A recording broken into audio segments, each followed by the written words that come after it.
లలిత నమోస్తుతే మణిద్వీప నివాసినే సర్వ విద్య సర్వ ఐశ్వర్య ప్రదాయిని నమోస్తుతే.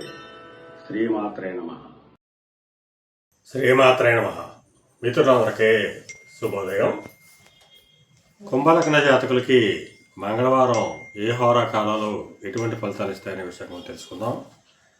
మంగళవారం వీరికి రవి హోర అధికార వివాదాన్ని, గొడవల్ని, తగువుల్ని తీసుకొచ్చేటువంటి అవకాశం ఉంటుంది. చంద్రహోర సామాన్యమైనటువంటి ఫలితాలను ఇస్తుంది.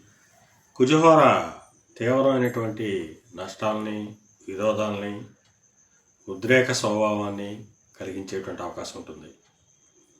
బుధహోర సామాన్యంగా ఉంటుంది. గురుహోర ఏ కార్యక్రమానికైనా కానీ అత్యవసర పరిస్థితుల్లో వినియోగించుకోవచ్చు. శుక్రహోర కూడా వీరికి వినియోగపడుతుంది. శనిహోర కూడా తీవ్రమైనటువంటి నష్టాలని, వ్యతిరేకతల్ని తీసుకొచ్చేటువంటి అవకాశం ఉంటుంది.